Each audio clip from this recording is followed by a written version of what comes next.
Jubilee Hills BRS అభ్యర్థిగా Maganti Sunitha గోపీనాథ్ను BRS అధినేత కేసీఆర్ అధికారికంగా ప్రకటించారు. జూబ్లీహిల్స్ ఉప ఎన్నికల్లో మాగంటి సునీత పోటీ చేరున్నారు. సిట్టింగ్ ఎమ్మెల్యే మాగంటి గోపీనాథ్ మరణంతో జూబ్లీహిల్స్ నియోజకవర్గంలో ఉప ఎన్నిక వచ్చింది.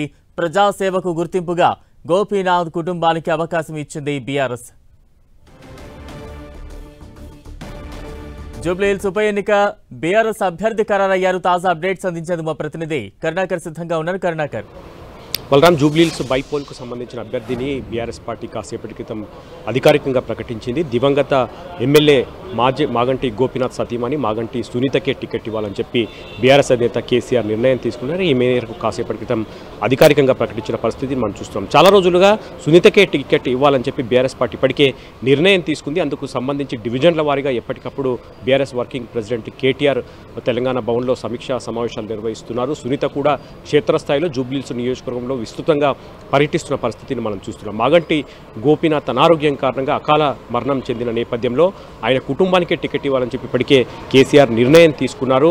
మాగంటి గోపీనాథ్ నిబద్ధత, జూబ్లీహిల్స్ నియోజకవర్గం అభివృద్ధి పట్ల ఆయన చిత్తశుద్ధిని ఇప్పటికే కేసీఆర్ గుర్తించారు. ఈ నేపథ్యంలో ఆయన కుటుంబానికే టికెట్ ఇవ్వాలని చెప్పి, అందులోనూ ఆయన సతీమణి మాగంటి గోపీనాథ్ సతీమణి మాగంటి సునీతకే టికెట్ ఇవ్వాలని చెప్పి ఇప్పటికే నిర్ణయం తీసుకున్నారు. కాసేపటి క్రితం కేసీఆర్ ఎర్రవల్లి ఫామ్ హౌస్ నుంచి అధికారికంగా ఆమె పేరును ప్రకటించిన పరిస్థితిని మనం చూస్తున్నాం. అందుకు అనుగుణంగా బీఆర్ఎస్ పార్టీ కూడా పూర్తి స్థాయిలో జూబ్లీహిల్స్ ఉప ఎన్నికలో గెలిచి తీరాలన్న పట్టుదలతో ముందుకు వెళ్తోంది. ఈ మేరకు జూబ్లీహిల్స్లో మొత్తం 6 డివిజన్లు ఉంటే 6 డివిజన్లకు 3 ఎమ్మెల్యేలు 3 ఎమ్మెల్సీలను ఇన్ఛార్జులుగా నియమించి ఎప్పటికప్పుడు రెగ్యులర్గా కేటీఆర్ స్వయంగా సమీక్షా సమావేశాలు నిర్వహిస్తూ డివిజన్ల వారీగా ఎన్ని ఓట్లు ఉన్నాయి, ఆ ఓట్లను ఏ విధంగా బీఆర్ఎస్ పార్టీ వైపు మళ్లించుకోవాలన్న దానిపైనే ప్రధానంగా దృష్టి సారించారు. కాబట్టి ఇప్పుడు అన్ని పార్టీల కంటే ముందు బీఆర్ఎస్ పార్టీ అధికారికంగా జూబ్లీహిల్స్ ఉప ఎన్నికలో అభ్యర్థిని మాగంటి సునీతను ప్రకటించింది. కాబట్టి ఇక మిగతా పార్టీలు కూడా అభ్యర్థులను ప్రకటించాలి. కాబట్టి ఖచ్చితంగా ఈసారి జూబ్లీహిల్స్ ఉప ఎన్నికలో అధికార కాంగ్రెస్తో సహా బీజేపీ బీఆర్ఎస్ పార్టీ గట్టిగా పోటీ ఉంటుందని చెప్తున్నారు. కాబట్టి తమ సిట్టింగ్ స్థానమైన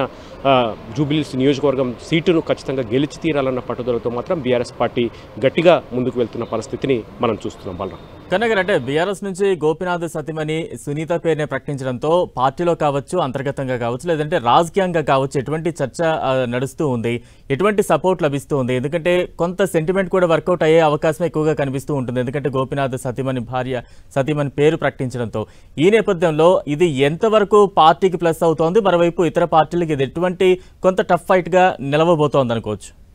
ఖచ్చితంగా జూబ్లీహిల్స్ ఉప ఎన్నికకు సంబంధించిన అభ్యర్థి విషయంలో బీఆర్ఎస్ పార్టీ ముందు నుంచి కూడా చాలా స్పష్టంగా ఉంది. ఎప్పుడైతే మాగంటి గోపీనాథ్ అకాల మరణం చెందారో వాళ్ళ కుటుంబానికే సీటు కేటాయించాలని చెప్పి పార్టీ అధినేత కేసీఆర్ ముందు నుంచి నిర్ణయం తీసుకున్నారు. ఎందుకంటే మాగంటి గోపీనాథ్ హ్యాట్రిక్ ఎమ్మెల్యేగా రికార్డు సాధించారు. జూబ్లీహిల్స్ నియోజకవర్గం నుంచి ఆయన 3 సార్లు ఎమ్మెల్యేగా గెలుపొందారు. మాగంటి గోపీనాథ్కు పూర్తి స్థాయిలో జూబ్లీహిల్స్ నియోజకవర్గంపై పట్టుంది. జూబ్లీహిల్స్ నియోజకవర్గాన్ని 3 పర్యాయాల పాటు ఆయన చాలాసార్లు అభివృద్ధి చేశారని చెప్పి కేసీఆర్ బలంగా నమ్ముతున్నారు. దాంతోపాటు ఆయన జూబ్లీహిల్స్ నియోజకవర్గంలో సీటును మాగంటి గోపీనాథ్ సతీమణికి ఇస్తేనే సెంటిమెంట్ వర్కౌట్ అవుతుంది.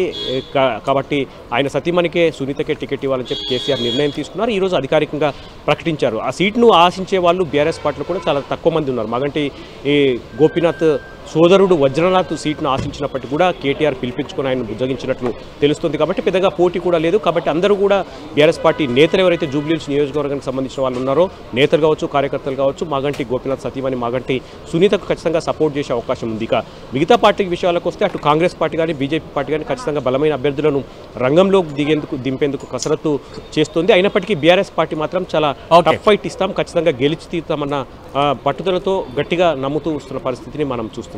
Right, thank you కన్నగర్.